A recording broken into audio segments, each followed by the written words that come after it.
It is great to be here. So hopefully some of you remember me from many years ago, and some may remember me from 2 weeks ago. And those who don't, I'm Herbert-James. I used to come to this church when I was younger. It's actually the place where I really gave my life to Jesus. So I feel like I am at home. I remember when this building was first opened, and before that, we were painting walls and those sorts of things. As you know, I just heard, I live in Cardiff now. My husband and I moved down last year. I'm pursuing a PhD looking at faith, engagement, and ecology, but particularly looking at the current ecological crisis in terms of climate change and faith engagement with it. So I'm talking about, one of my favorite subjects, really. So it is great to be here. Now, following on from, I've got it on here and on the clicker. I'm going to make sure this works.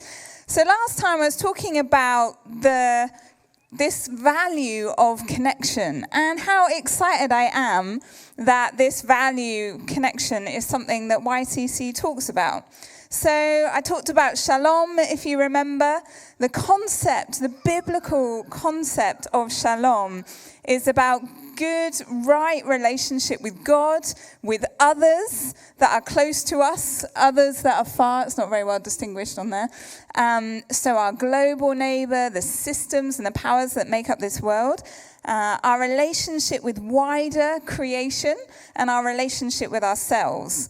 And so all of those things being interconnected. And these next number of weeks, we're looking at those individually. But I want to remind us that as much as I'm going to talk about our connection or our reconnection with creation today, it doesn't sit outside of this diagram. It is always in connection with our relationship with God, ourselves, with others around us. So, I don't know how well this is going to work in here for those of us who are sat on our own, but if anyone's heard me speak before, you'll know that I like to ask questions. If you're at home, this might be a little bit easier. If you're sat on your own in here, I don't know how easy it's going to be. Without breaking any rules, I want you to turn to the person next to you if you can, or someone near you, and answer this question. Does nature exist to serve us humans, or do we exist to serve nature? Okay, I'm going to give you a minute or two. If you can safely go to someone near you in the room or at home, this should be fine. Does nature exist to serve us humans, or do we exist to serve nature? Off you go.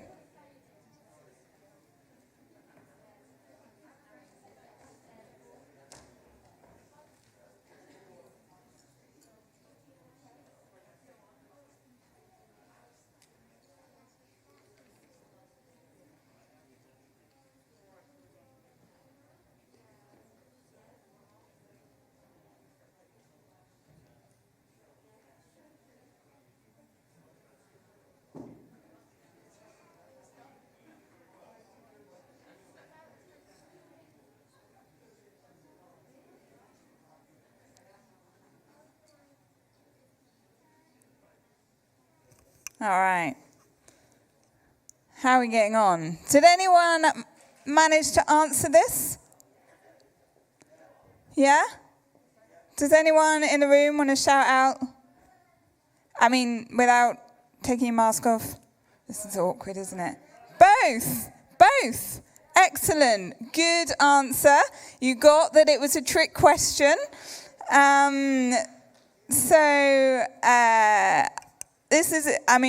We won't go into the nuances of the answer to this, but yes, this is really a false dichotomy. Although I wonder how we live, particularly in the West, whether we live as if it looks like both, or whether if someone didn't ask us the question and observed our lives and asked that question, how would they answer it? Do we live like nature exists to serve us, or do we live like we exist to serve nature? Or is there this mutual relationship that if someone came in not knowing any of us, would they observe that there was this mutual, reciprocal relationship going on between us and nature? Now, I wonder. It's a bit challenging, isn't it? Can you imagine? It's a bit hard to imagine. Can you imagine someone coming from another world and observing how we live? Well, I'm not advocating that there are aliens and that is about to happen, just to be really clear.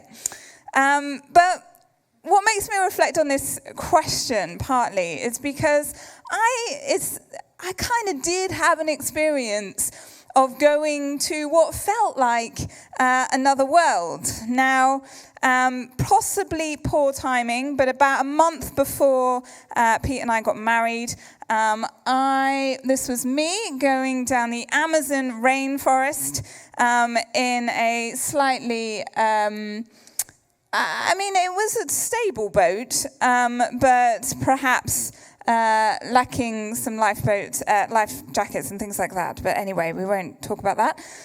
So I did a trip to the Amazon when I was working for Tear Fund, and we went down. So they said we were going to have a short boat ride. Short in the Amazon means about 5 hours, just in case you're ever there and someone tricks you into thinking it's a short boat ride.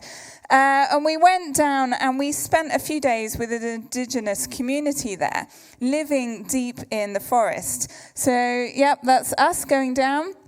And when we got there, we had a really good time with them. I think one of my pictures is missing, but never mind.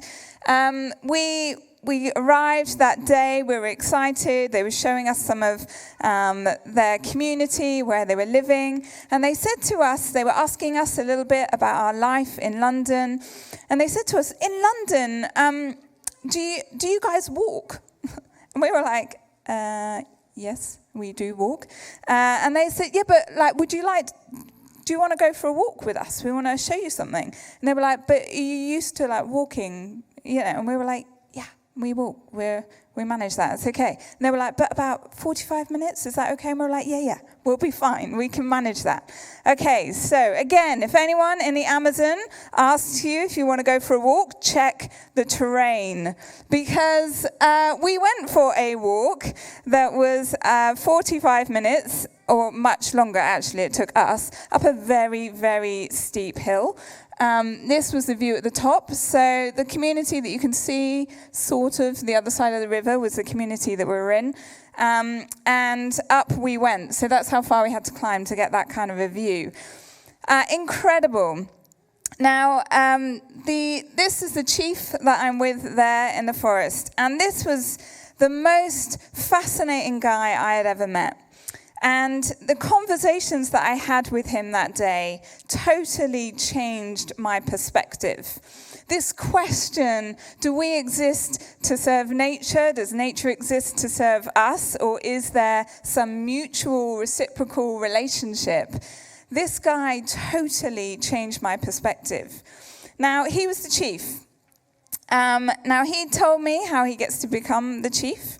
And as we walked up this huge hill / mini mountain, or that's certainly how it felt at the time, he could tell me as we went up, every single plant that was there. In this hugely dense forest, he could tell me every plant, tree, its name, any medicinal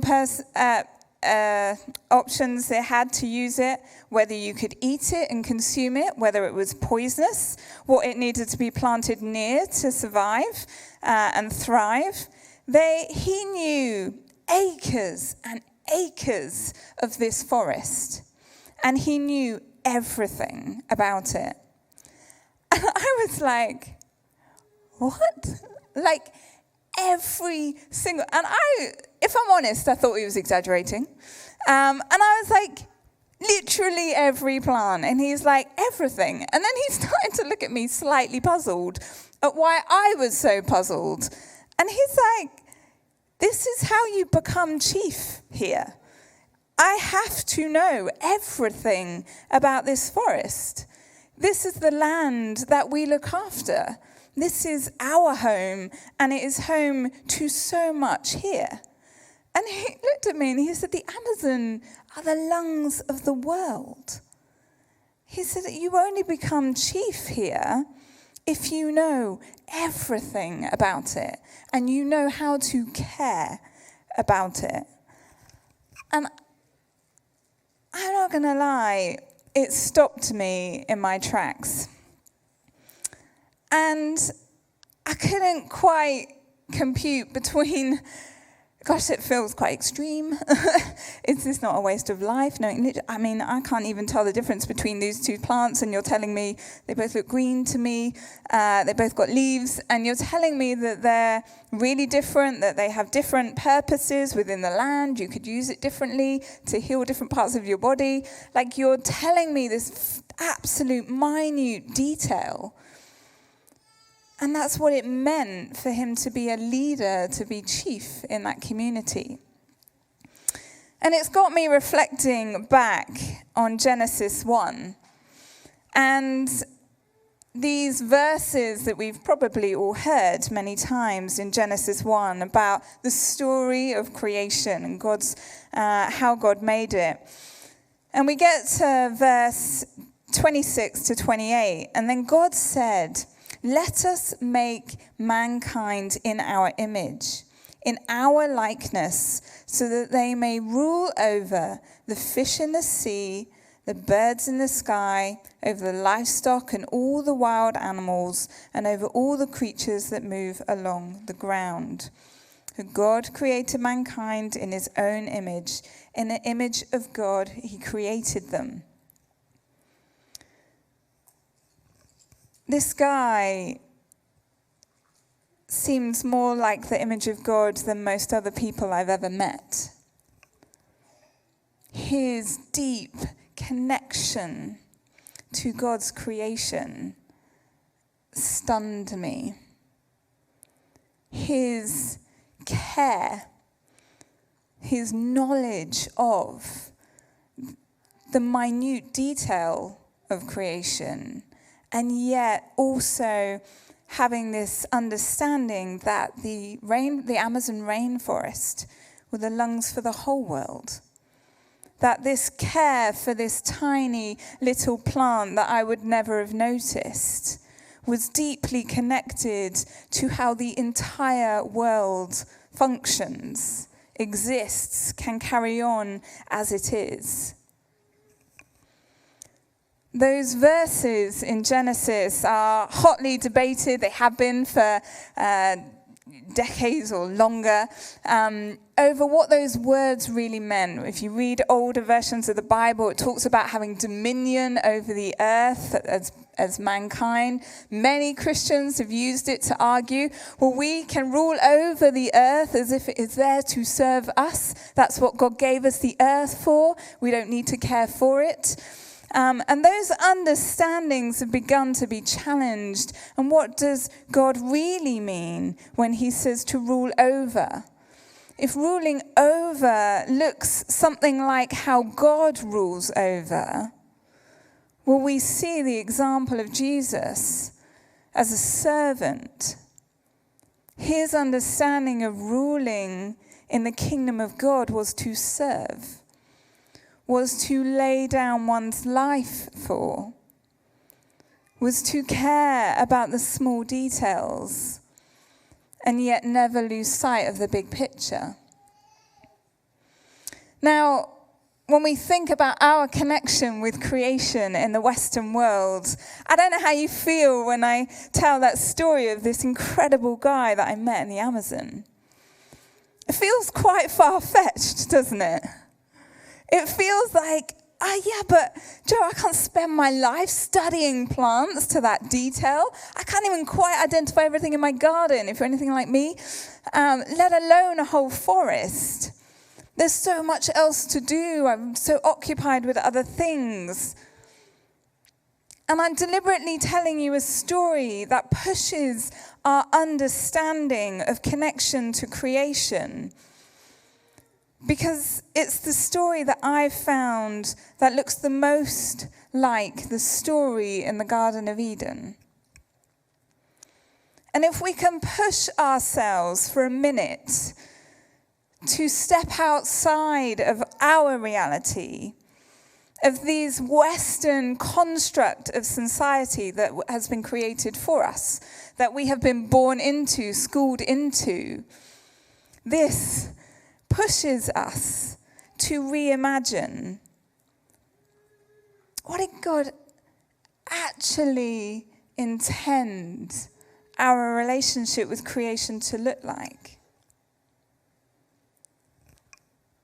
In the stories that we hear in Genesis, does it look more like my life? Or does it look more like our chief in the Amazon?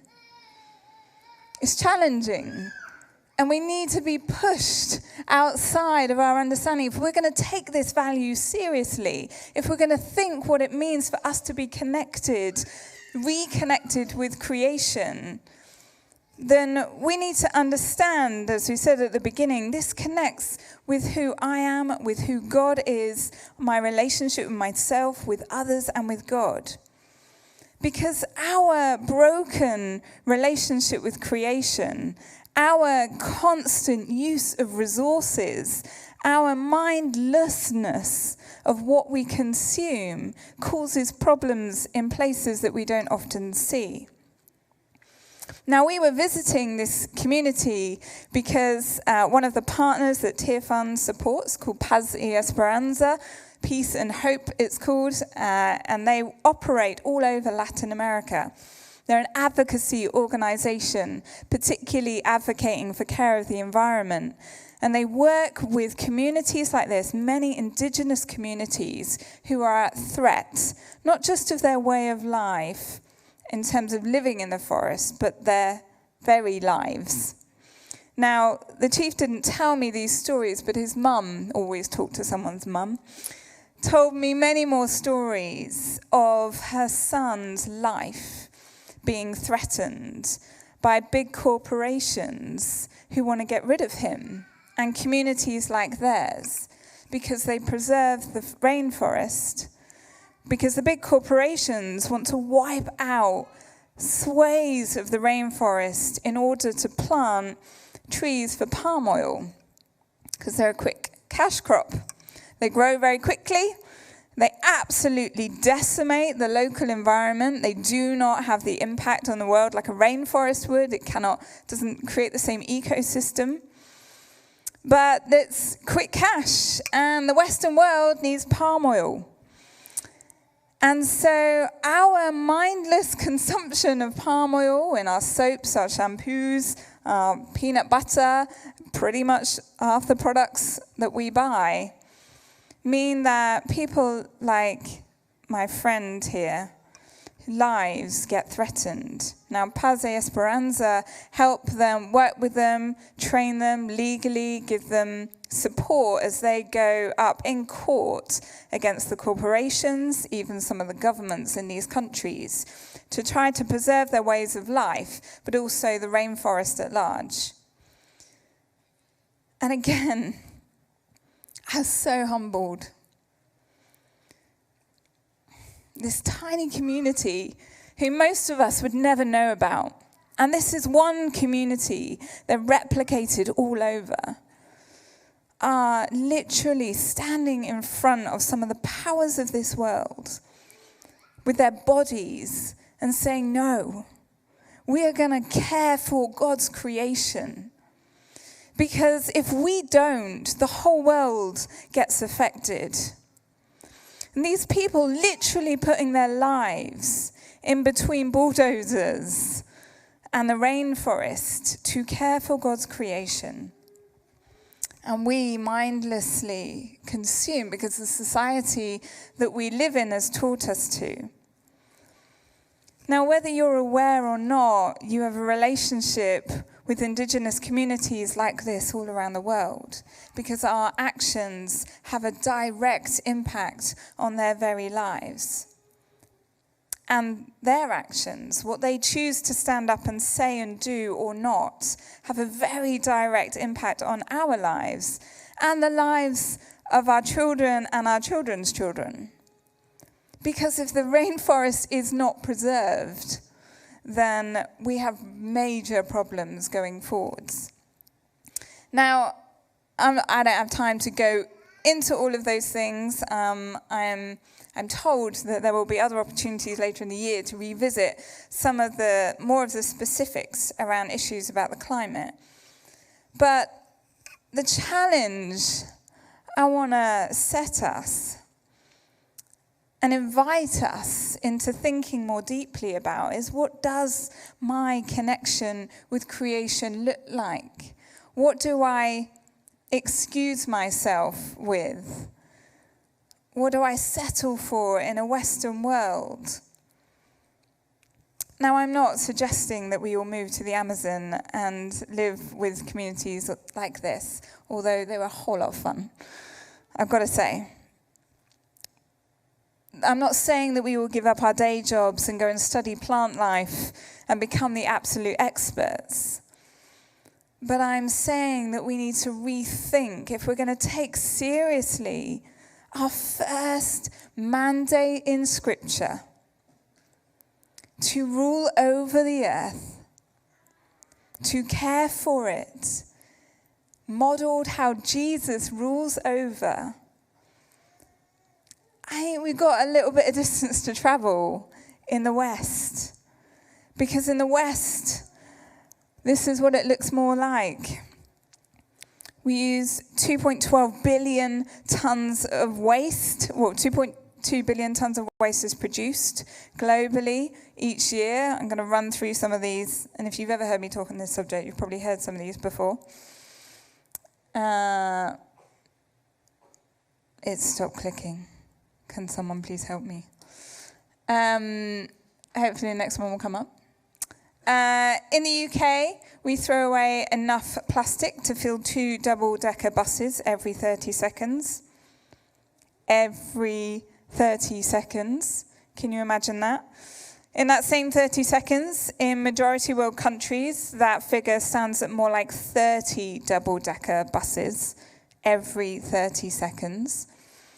And that is often because the Western companies go and sell their products in majority world countries, loads of packaging. There isn't the same amount of infrastructure to deal with waste properly there. Again, Western caused problems. The next one, oh, there we go, it's there, thanks. 99% of the stuff we buy is thrown away within 6 months. Next one. Worldwide, we use around 100 million tons of plastic each year. Next, at least 10% of that ends up in the oceans. That's what our corporate relationship with creation looks more like, as opposed to our community that we just met back in the Amazon.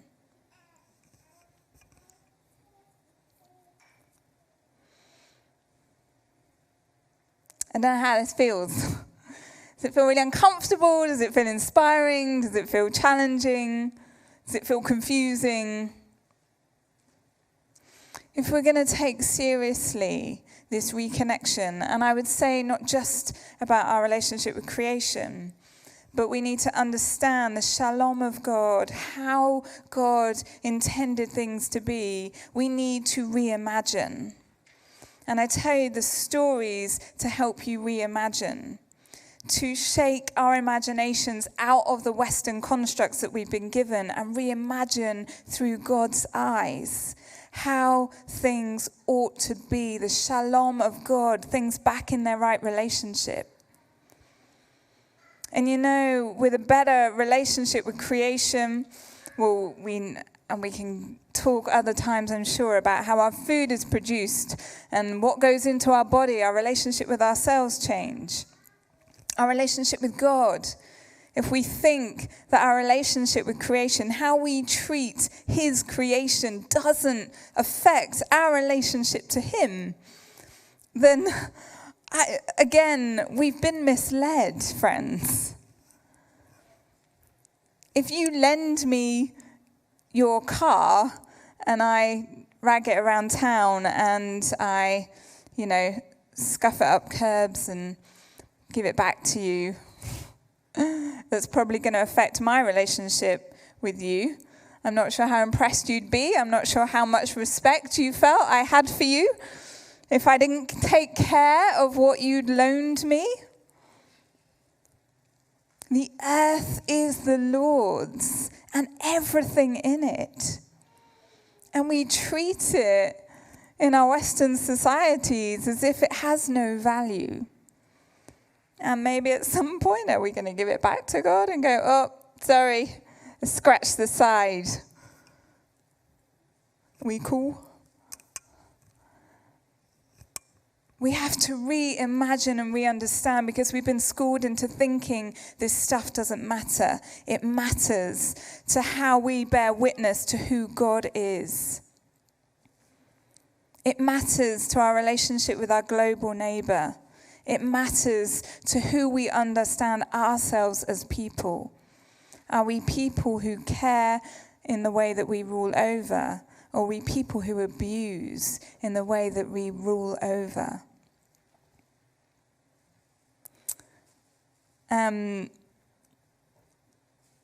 If we just skip to the very last slide, I'm just going to leave you some websites with some further reading if you want to. There's loads more that I could say. We're out of time.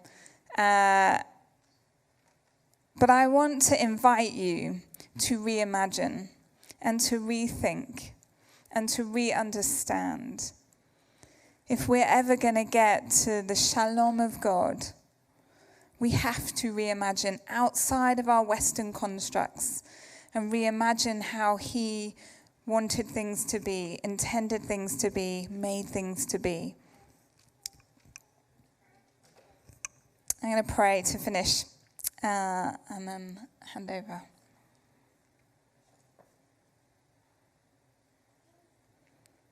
Father, I thank you for this vision of shalom that you give us in your word. I thank you that is the life that you invite us into, that you say is still possible in your kingdom, is to be at peace with you, with our global neighbor, with wider creation, with ourselves. And God, we ask that you would take us on a journey. Help us to reimagine what that really looks like. Would you help us to be people who walk on that path with you towards restoration, reconnection? Be people who are bringers of your kingdom, speakers of good news to the whole of creation. In your name, Jesus. Amen.